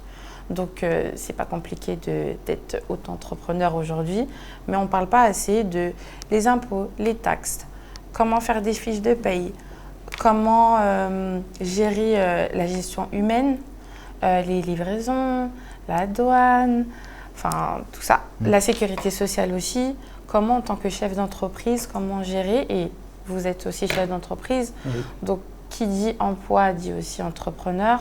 Donc, comment est-ce que vous allez créer quelque chose pour aider les jeunes entrepreneurs de Créteil? Un autre guichet unique peut-être? Là, il y a des guichets expérimentés qui existent déjà. Ok. Mais seulement, on est en relation avec eux. Je parle de la Chambre de commerce du Val-de-Marne. D'accord. Et je la connais bien puisque je suis élu à la Chambre de commerce. Et je peux vous dire que tout ce que vous avez posé comme question, il y a des réponses. Il y a des formations de 5 jours sur l'entreprise. Est-ce que j'ai le droit à la BPI, la banque d'investissement? Est-ce que j'ai comment ça se passe avec demandez si c'était gratuit. Elle a parlé tout doucement. La chambre de commerce? Non, pour les 5 jours pour entreprendre. Alors, je ne sais pas si c'est gratuit, mais il faudrait que je m'en renseigne. Mais seulement, ou ça peut être financé par soit la chambre de commerce, soit il y a des clubs d'entreprise dans les événements qui organisent, par exemple, des stages ou quelques jours de formation sur l'entrepreneur qui veut commencer. Alors comment ça se passe? Et puis les événements des clubs d'entreprise, ça se passe comme ça aussi. C'est de dire, bon voilà, moi je veux être dans la communication. Il y a des entreprises dans les communications. Comment ça se passe? Comment ça se passe? Et qu'est-ce qu'il faut faire? Quelles sont les démarches? On va dire, il faut aller à la chambre de commerce, il faut faire ci, il faut faire ça. Ou alors, tiens, ton problème, je l'ai rencontré. Voilà ce que tu dois faire directement. C'est un gain de temps énorme. Et puis, c'est des gens qui ont rencontré ces problèmes, qui ont résolu ces problèmes. Ils ont peut-être tâtonné, mais ils ont résolu. Eh bien, toi, tu peux aller directement à la résolution du problème. C'est comme ça que ça se passe. Il y a entre clubs, il y a des événements qui font des stages. Il faut voir le site, c'est très varié. Et puis, il y a la chambre de commerce qui est là pour le côté international. Ça, c'est leur métier. Ils savent par exemple, je veux travailler avec l'Italie. Eh bien, ils ont tous leurs correspondants en Italie. Ils ont des correspondants dans tous les pays en Europe. On peut aller trouver même quelqu'un qui nous accompagne, qui parle la langue du local, etc., etc. Moi, je l'ai fait, je l'ai vécu moi-même. J'avais un produit qui pouvait aller un peu à l'international et ils m'ont accompagné en Italie. Avec quelqu'un qui parle français, italien. Elle m'a mis des entreprises que je souhaitais. Et voilà, on a des réponses. On a des réponses au niveau des clubs, pour les entreprises, pour les jeunes. On a des réponses un peu plus larges sur la chambre de commerce qui existe, qui est à Créteil. Moi, je vois que vous êtes très calé dans ces histoires d'entreprise. D'accord, on prend. La question qu'elle posait, c'était vraiment, est-ce que peut-être dans votre programme, on peut envisager à un moment donné de dire, voilà, pour dynamiser Créteil encore plus, puisqu'on a dit que la population s'est rajeunie, bien sûr. Aujourd'hui, qu'est-ce qu'on met concrètement là, en place, pour dire on vous dynamise? C'est-à-dire qu'il y a déjà des trucs qui sont en place. Mais les jeunes entrepreneurs, comme ils sont là, leur première difficulté, c'est les moyens. Donc s'ils ne passent pas par, on va dire, France Travail, maintenant, j'allais dire Pôle emploi à l'ancienne. Oui. Nous, on a connu Pôle emploi, parce qu'ils nous faisaient ça. Mais s'ils ne passent pas par France Travail, ou voir peut-être la mission locale. Oui, et encore, c'est long, la mission encore, locale. c'est long, il n'y a pas beaucoup de moyens, etc. C'est très difficile d'accès, etc. Est-ce qu'à un moment donné, vous allez mettre un truc en place pour ces jeunes-là? Voilà la question. Est-ce que elle est directe. Oui. Et elle est directe, et moi je suis content de cette question directe, parce que vous avez compris que j'ai dans mes veines l'entreprise et aussi le souci de mettre le pied à l'étrier des jeunes dans l'entreprise. Il est évident que ce guichet unique va servir aussi à dynamiser ces jeunes. Alors dire au moins, vous n'êtes pas perdus. Venez, on va vous avoir votre réponse. On va répondre à votre CV. On va vous aider. On va vous mettre en relation avec des chefs d'entreprise. Vous allez pouvoir avoir un entretien. Il y aura, ça je m'y engage en tant que colistier, puisque en plus, notre candidat, c'est un chef d'entreprise lui-même. C'est un chef d'entreprise, il comprend ces choses-là. Il faisait partie du C4. Je peux vous poser une question? Oui. C'est quoi son entreprise? Lui, il travaille dans l'électricité. D'accord. Donc il installe les tableaux électriques. Tableaux électriques. Voilà, les tableaux électriques dans les grosses entreprises. Parce que ça, on n'avait pas la petite La petite information, parce J'en qu'il a avais parlé besoin. plusieurs fois. C'est sur un chef l'entreprise. d'entreprise lui-même. Ouais. Et on a le même langage.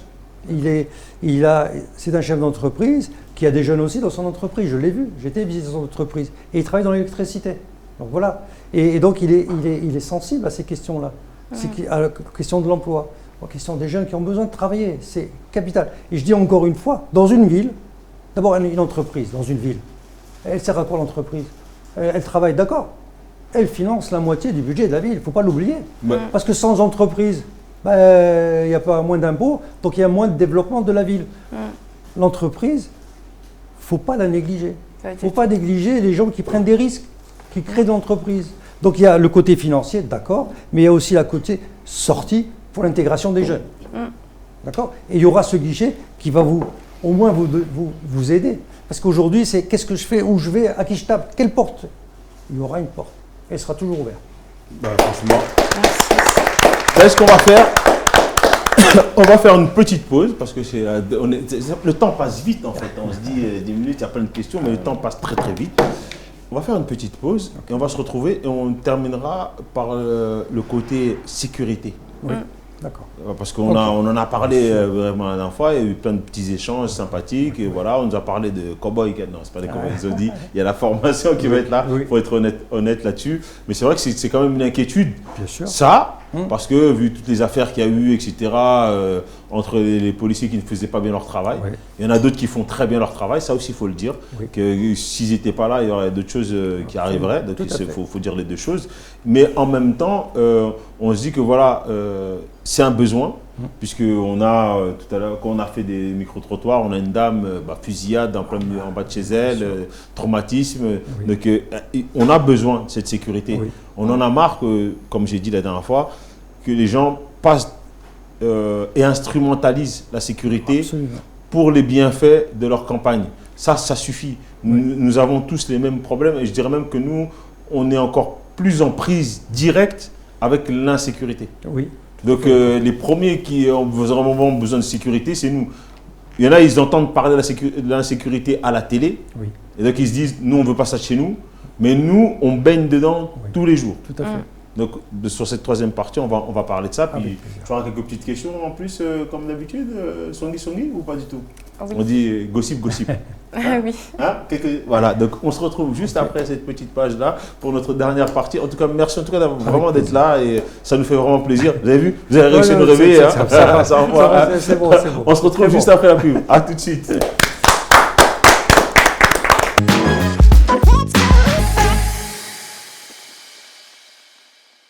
Skip Radio TV, numéro 1 sur l'indépendant.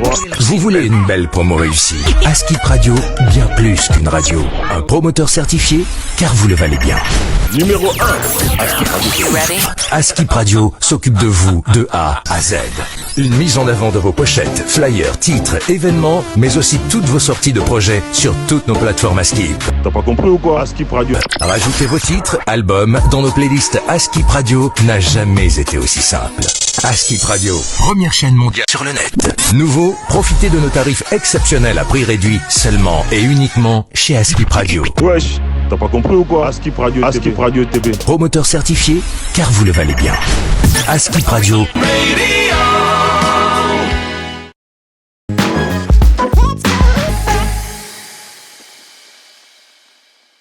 De retour sur le plateau de On ne parle jamais nous. On est ensemble, vraiment. Pour cette dernière partie, et comme je dis, là, on va vraiment envoyer cette histoire de tout simplement la sécurité, le mot qui fait peur en ce moment, qui est instrumentalisé. Mais pourquoi est-ce que c'est souvent les partis de droite? Ok, on a compris régalien. Qu'est-ce que ça veut dire ce terme régalien pour ceux qui ne savent pas ce que c'est le régalien? Parce que souvent, votre candidat disait, moi je vais remettre en place le régalien. De quoi on va parler plus simplement. Régalien, ça veut dire des thèmes principaux, capitaux, pour que les gens, qu'est-ce qui les touche? Aujourd'hui, la première des valeurs dans une ville, c'est la sécurité. Tout le monde parle de sécurité. Avant, on parlait du pouvoir d'achat, et la sécurité a dépassé. C'est-à-dire que ça devient le premier élément. Est-ce que je peux me permettre de vous couper? Oui. Est-ce que la sécurité est la première des préoccupations des gens? Ou alors, parce que les médias pousse la sécurité, c'est devenu, on va dire, le passe-temps favori qu'on raconte au bar. Alors, parce qu'il y a beaucoup de gens qui parlent d'insécurité mais qui n'en ont jamais vécu. C'est vrai. Mais c'est vrai. On va pas se mentir. Non, mais c'est vrai. Ils sont pleins de oh la sécurité, oh non, je suis descendu dans le métro, j'ai vu ça. La première fois de sa vie, il prend un métro, il commence à avoir peur des Noirs arabes. Non, ça c'est un tacle. Mais bon, ok, d'accord, pas de problème. Donc c'est quand même un truc, moi je trouve, qui a été instrumentalisé, même si il y a beaucoup de violence. Le monde est devenu beaucoup plus violent. C'est vrai. Oui, allez, écoutez, moi j'ai eu des débats avec un groupe de filles, de jeunes filles. La première question qu'ils m'ont posée, c'est nous on prend le métro, on rentre chez nous le soir après nos études, on a peur.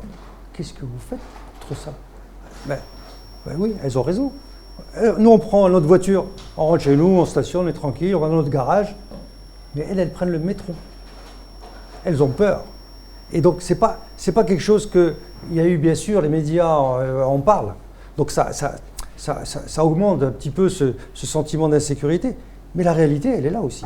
Moi, j'ai une dame qui me dit, mais monsieur, mais moi je rentre, je travaille à Paris, je rentre, il est 7h30 le soir, j'arrive à la Pointe du Lac, il n'y a pas de lumière, c'est un truc, et on m'accroche pour me dire, on va me vendre des trucs.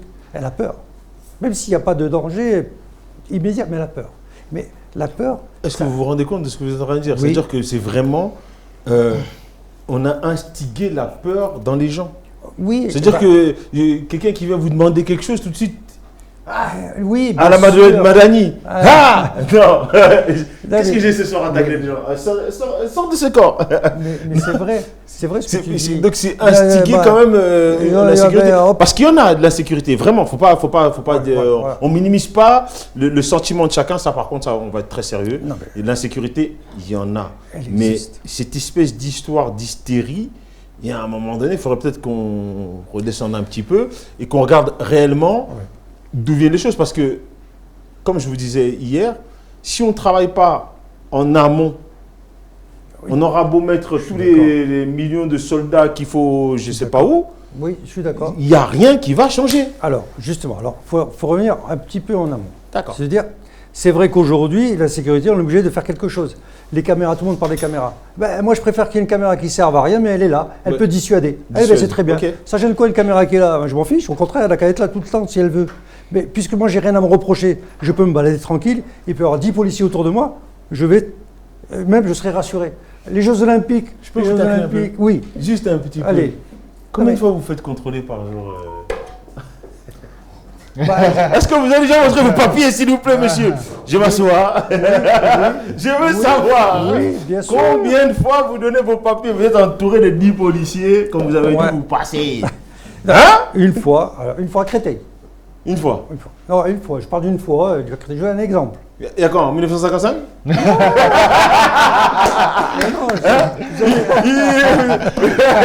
ont dit, lui là-bas, lui là, attrapez-le-moi. Une voiture de police derrière moi qui faisait appel. C'est pas pour moi. Ouais, c'est pas pour moi. C'était pour moi. À un moment donné, il dit, hey, vous n'êtes pas arrêté. Et je vais arrêter. Je vais arrêter pourquoi? C'est chez moi ici. Bon, d'accord, ok, papier, machin, j'aurais le papier. Et puis, j'avais à côté de moi, là, vous savez, les kakimonos, là. Oui. Vous savez, le dérouleur, là. Ouais, le dérouleur, ouais. Et il me dit, c'est quoi, c'est une arme, ça? Je dis, qu'est-ce que c'est, là? C'est mon arme, oui, de communication. Qu'est-ce que j'ai? Il dit, vous voulez que je le déroule? Non, c'est bon. Allez, non, mais on peut tous contrôler, ça peut arriver. Mais oui, mais moi, je suis tranquille. C'est ce que j'adore. Voilà. On peut tous être contrôlés, ça arrive. Sûr, moi, la même scène, on reprend la même scène. Je m'arrête pas. On me dit, mettez-vous sur le côté. Quand il arrive devant la vitre, il voit ça. On va me tirer de la voiture, on va me jeter par terre.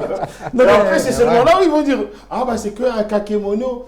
Et alors, si je fais la blague de c'est mon arme de communication, et je finirai la phrase de commissariat.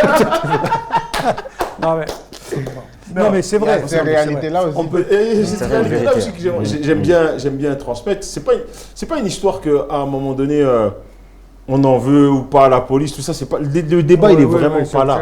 C'est vraiment pas là. C'est-à-dire qu'aujourd'hui, la sécurité, surtout nous, dans les quartiers, on en a énormément besoin. Oui, tout à Nos fait. mamans, on en a énormément besoin. Oui. C'est vraiment ça. Donc, l'instrumentalisation des autres, qui eux ne vivent pas les réalités que nous on vit, ça commence à nous fatiguer. Je suis tout à fait d'accord. C'est-à-dire que quand, c'est ce que lui il a dit, un de vos colistiers, Oui, oui, il a dit, oui. ouais, vous aviez l'air, quel terme il a employé, un peu choqué du fait qu'on parle de la sécurité. Mais non, on n'est pas choqué, c'est que on est les premières victimes de la sécurité et les premières victimes de ceux qui protègent la sécurité. On ne peut pas s'en sortir quand même. Bon, c'est un débat sur la police municipale, sur les caméras. Ok, aujourd'hui la police municipale, c'est pour essayer de régler les incivilités qui se passent. Ok, on va dire ça comme ça. Ouais. Les caméras, c'est pour prévenir. Dire, le gars qui détruit une caméra, il dit peut-être je vais pas ce quartier-là, je vais l'éviter. Voilà, je l'évite, C'est très bien, très bien. Donc mettons des caméras, ça coûte quoi? Franchement, rien du tout. Bon, ensuite, alors là, on va aller dès le début. On va commencer par l'éducation. Ce que Max avait bien expliqué, exactement. L'éducation. Alors, je prends un exemple de l'Afrique parce que ça m'a marqué beaucoup. Vous savez, moi, j'avais pas des classes de 20, de 30, j'avais de 40, 50. Pourquoi? Parce qu'ils ne rentraient à l'école que lorsqu'il y avait de la place. Donc, vous imaginez, j'avais des petits, des grands, des machins. Très bien, c'était magnifique. Vous savez, le matin, c'est un exemple. Hein. Il y avait l'enfant qui venait avec son papa. Et le papa, il me disait, regardez, je vais vous donner un bâton. Ici, il bronche, vous frappez. Je dis, je ne vais pas frapper un gamin. Et il me dit, attention, faut doser. Il bronche pas. Oui, il bronche important. pas. Non, mais le gamin, il venait avec son père, il écoutait son père. Je peux vous dire que moi, quand j'allais à un cours, j'avais pas envie qu'il finisse ce cours. J'avais envie qu'il continue. Oui, ça, évidemment, on va taper les petits. Mais ce que je veux dire, c'est que les parents doivent soutenir les professeurs. C'est vrai. Et non pas le contraire. C'est vrai, c'est vrai. Et si on soutient le professeur, l'enfant, il dit, waouh, il y en a deux contre moi. Hein. D'accord? Donc, j'ai intérêt à me calmer. On commence par là, par l'éducation des plus jeunes. On met le pied à l'étrier pour les stages d'observation. Ils ont 12 ans, les enfants. Et ils se cherchent. On les met dans une direction positive. Ensuite, on va les aider à trouver un stage. Et quand on a ça, après l'issue du stage, ils vont trouver un emploi. Je reviens à ce que j'ai dit tout à l'heure. Pour moi, ça fait partie de la sécurité. Parce que quelqu'un qui a suivi une bonne orientation, et on l'a bien managé, ses parents sont là aussi pour aider, hein, c'est la première éducation, après il y a l'école, etc. On l'a amené, on l'a aidé, parce qu'il faut aussi aider les enfants, à trouver une issue, un emploi, etc., etc. Mais la sécurité, est-ce qu'on en aura besoin? Pas beaucoup pour ces moins. cas-là, beaucoup moins. Beaucoup on moins, aura c'est toujours clair. besoin de la sécurité. C'est Mais beaucoup important, moins mais parce beaucoup moins, ouais. qu'on a pris le problème en amont. au départ. Donc vous êtes un peu socialiste quand même, hein. Vous dites Mais vous je êtes suis de très droite, socialiste, mais, moi. hein. Je suis très socialiste. Pas dans ma carte d'électeur, mais pas dans dans le façon de cœur. voir, ouais, Mais ok. dans mon cœur, je suis socialiste. Et quand je vous disais, quand je prends quelqu'un, s'il a un problème, même personne il vient me parler. Je suis le deuxième papa dans l'entreprise. Mais oui, mais bien sûr. Mais je suis socialiste. Je m'occupe d'une famille, non pas d'une personne. Je m'occupe d'une famille. Mais c'est extraordinaire. Mais oui, bien sûr, je suis socialiste. Dans le cœur, pas dans la carte. C'est tout. L'encartement, non. L'idéologie, pas pour moi. franchement. Voilà, bon. Je pose ma dernière question et on laissera la parole à notre ami Sephora qui va vous poser quelques petites Je pense que Marquis, tu avais une question, non? T'avais une Non, question, j'avais non? posé la question. Il a posé déjà Ok, sa ça question. va. Non, tranquille. Merci. Tu veux terminer? Tu veux que je coupe tout de suite? D'accord. Parce que après, je vais me faire engueuler. Aujourd'hui, très souvent, quand on a l'image de candidats de droite, c'est vraiment des gens qui s'occupent plus du business, de la police, et puis qui sont peut-être des fois à faire un grand écart vers l'extrême droite. Comme il y a des candidats qui restent vers l'extrême gauche, en fait, on ne comprend plus rien aujourd'hui. Mais bon, bref, voilà. Je donne cet exemple-là. Comment est-ce que vous pouvez allier maintenant cette idée de dire qu'on veut faire du bien aux gens, tout en leur permettant de se développer, de développer notre système? Oui. Alors, pourquoi les gens de droite parlent on a tendance à dire la sécurité, etc., etc. Les gens de droite, ils ont une idéologie de droite parce que, alors si on prend les thèmes, la retraite à 60 ans, ça ne peut pas être valable, ça. Pourquoi?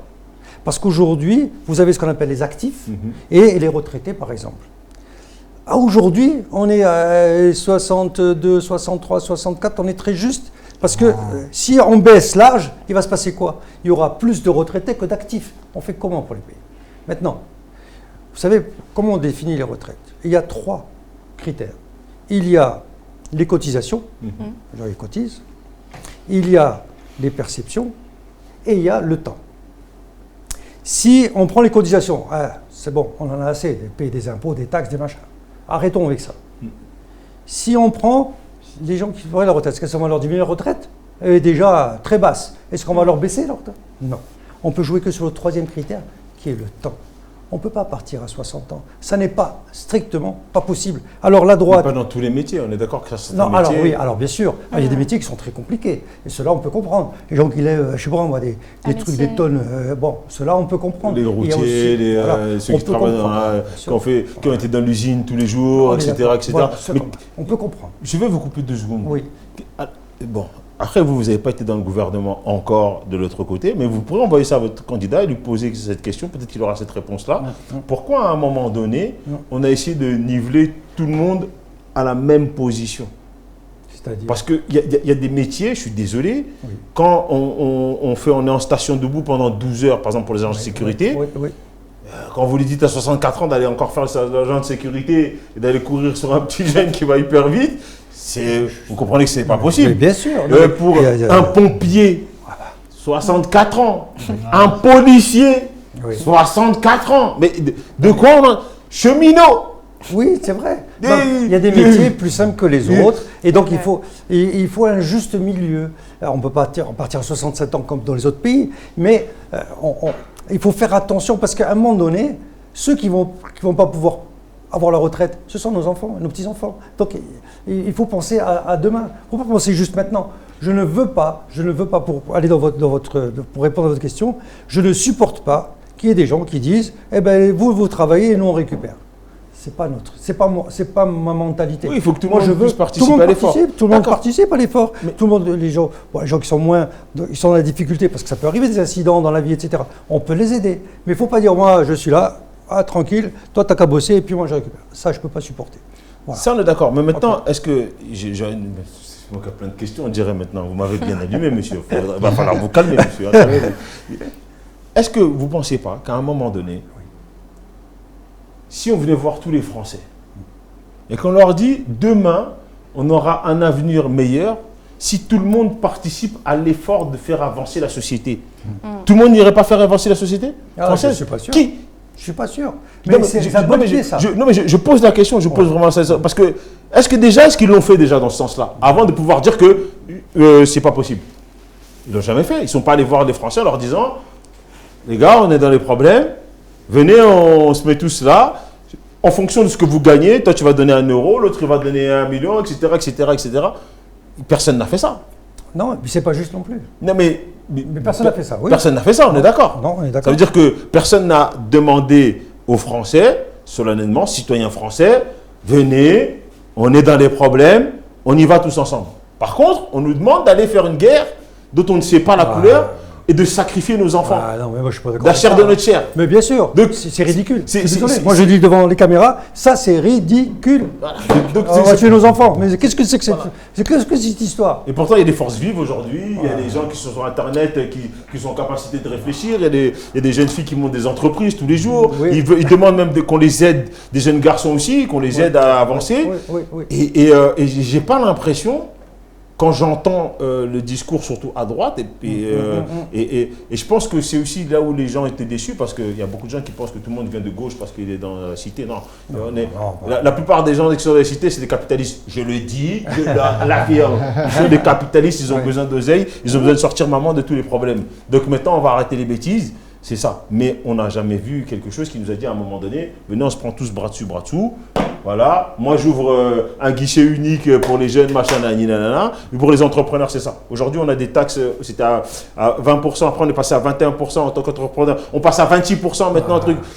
Wow. Et tout ça, pourquoi? Pour faciliter les grandes entreprises. Non, pas faire de la concurrence aux grandes entreprises.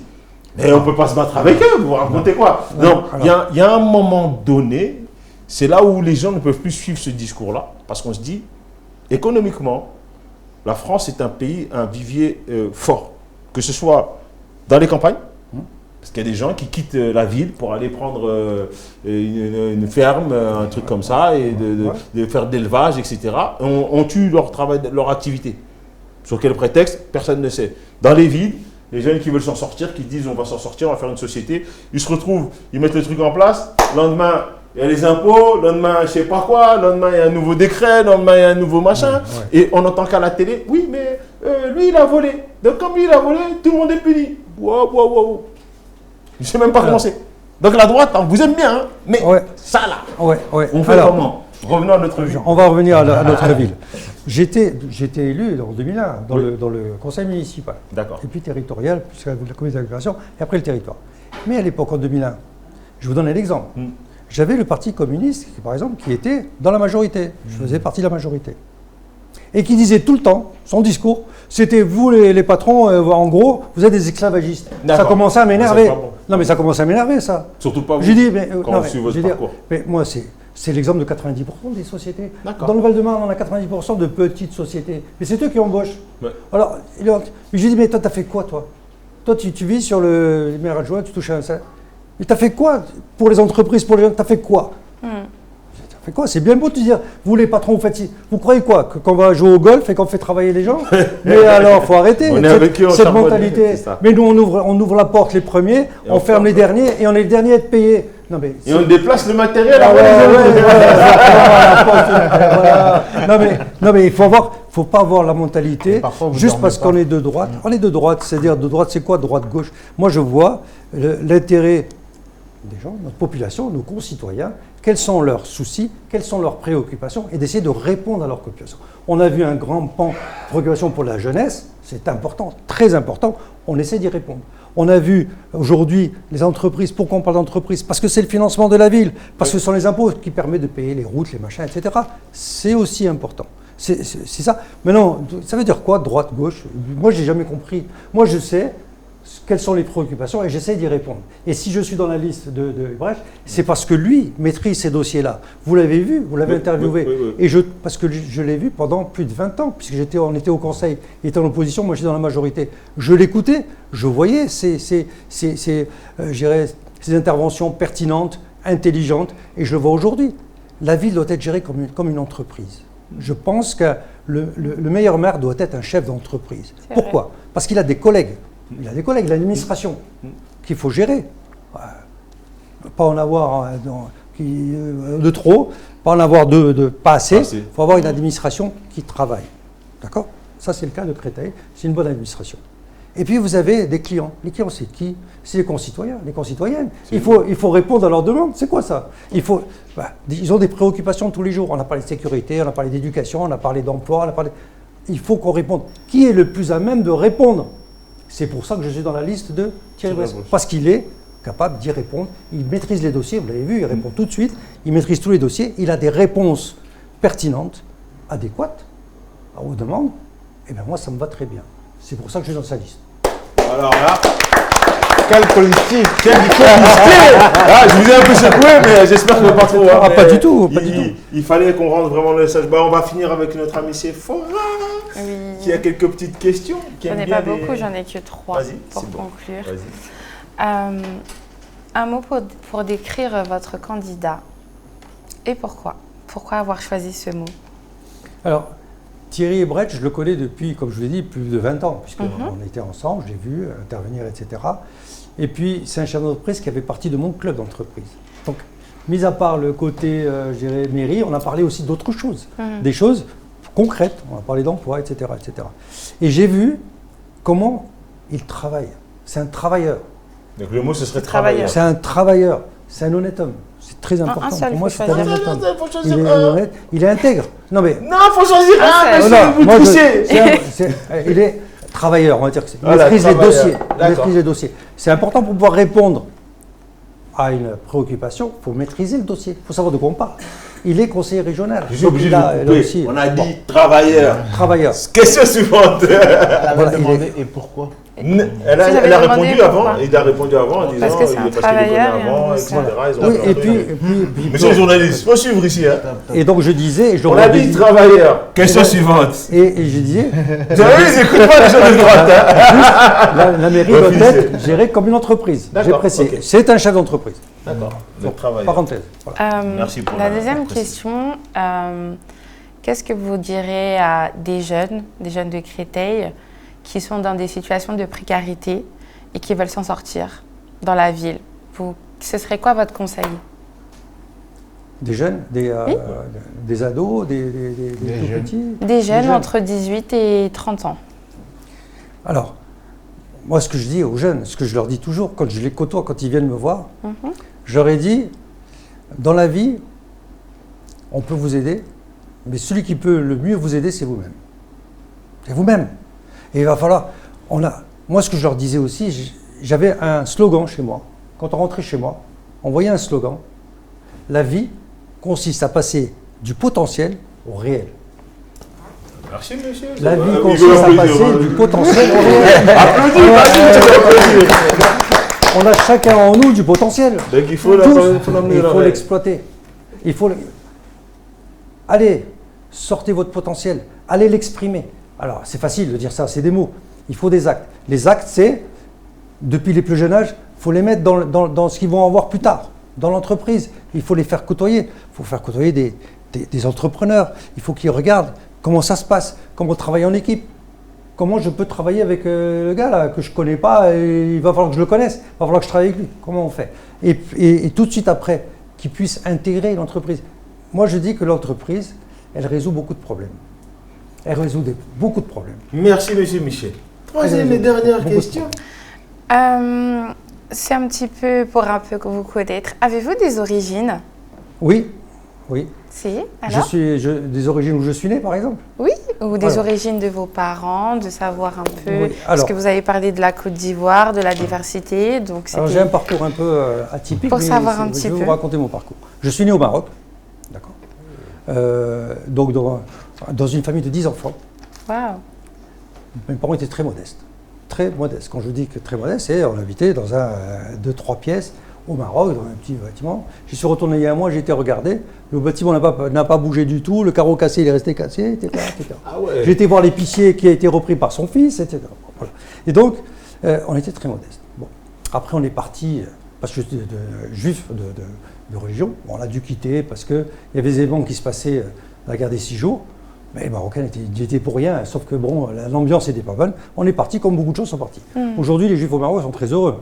J'ai été les voir, ils sont extrêmement heureux. Ils vivent bien. Ils sont chez eux, ils vivent très bien. Et le roi les considère comme ses sujets. Voilà. C'est très extraordinaire. Bon, donc on est parti en France.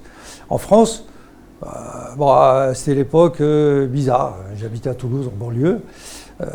J'ai subi à Toulouse. Puisque c'était la première ville qui nous a accueillis, puisque la première grande ville.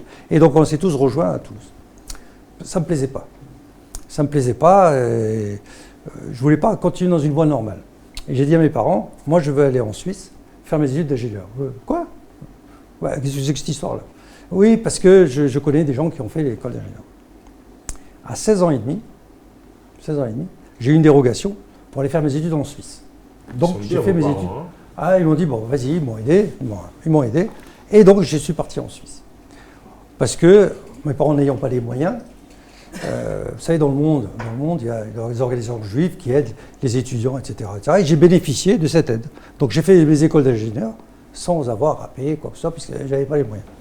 Et donc, voilà mon parcours. J'ai fait l'école d'ingénieur. Ensuite, j'ai fait mon service militaire en Côte d'Ivoire, où j'ai appris beaucoup des enfants. Ils m'ont appris énormément. Nous, dans notre truc d'ingénieur, de machin, reviens sur Terre là. Ces enfants qui ont un plat de riz par jour et qui bossent les pieds dans le caniveau. Waouh. Waouh. Eh bien, on redescend un petit peu en disant, prends l'exemple de ces gens-là. Il faut qu'ils vont réussir. Eux. Puis regarde comment ils ont commencé. Sache d'où tu viens. Qu'est-ce que j'étais. Ok, très bien. Donc, le point de vue humain, pendant 2 ans, je suis resté. C'est plus que le service militaire. Hein. Ah, 2 ans. Prolongé là-bas. Ouais. Non, ils m'ont demandé de rester 2 ans, parce que je n'avais pas le choix. C'était 18 mois, c'était pas 12 mois, 18 mois, mais Pour finir, ils m'ont payé en tant que civil, 24. mais il fallait que je reste là-bas. Ok. Donc 2 ans en Côte d'Ivoire. Ensuite, je reviens à Paris. Tout de suite, j'ai intégré effectivement une première société, et puis après, j'ai créé mon entreprise, etc. Voilà un peu mon parcours. Donc, au Maroc, d'une famille nombreuse. Mon père travaillait, il était tout seul, ma mère ne travaillait pas à l'époque. Et voilà d'où je viens. Et voilà aujourd'hui ce qu'on a vu, parce que par nous-mêmes. Très beau parcours. Très très beau parcours.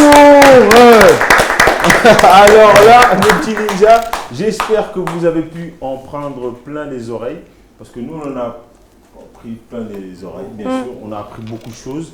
Vous avez vu, hein, on ne fait pas semblant, on bagarre ici. Ici, c'est la bagarre. On ne parle jamais, mais aujourd'hui, on a décidé de parler. Il faut échanger, parce que c'est ça qui permet vraiment d'avancer et de faire un choix dans la vie. Et votre phrase, c'était quoi la fameuse phrase? La vie consiste à passer du potentiel au réel. Ça, je le prends. Ouais. On doit changer ça. Votre potentiel, là, il faut le transformer en réel. Donc, cette émission va permettre de changer les potentiels en réel. J'aime bien. Hein? C'est pas mal. C'est fort sa phrase. C'est pour ça que j'ai applaudi direct. Le petit ninja, moi je veux vraiment remercier Mister Paps qui est derrière, qui nous soutient fortement avec une son. Le boss. On va remercier aussi Mademoiselle Myriam pour l'accueil. Myriam. On a ensemble Mister Cédric Léger, notre producteur. Les images, on va remercier aussi Seb qui fait des petits montages. C'est bien. Notre petit Antoine, notre nouveau qui arrive là. Et on va remercier notre charmant monsieur qui est là, Elisa, qui lui est sur le terrain, que je suis sûr que vous allez croiser très souvent. Notre ami Marc, s'il vous plaît aussi. Monsieur le mystère. Il était un peu fatigué, mais bon, à côté d'un autre métier, voilà. Mais bon, il est là, il fait ce qu'il a à faire. Et la plus belle, c'est Sephora. Voilà, monsieur Père. Celle qui aime les petites douceurs. Et moi, écoutez, je suis très content en tout cas de pouvoir faire cette émission-là. Merci à vous pour l'encouragement. Et bon, on n'a pas pu avoir l'un des candidats, mais voilà, on a essayé de discuter. N'hésitez pas à nous envoyer des informations par rapport à votre programme. On le mettra sur le site, bien sûr.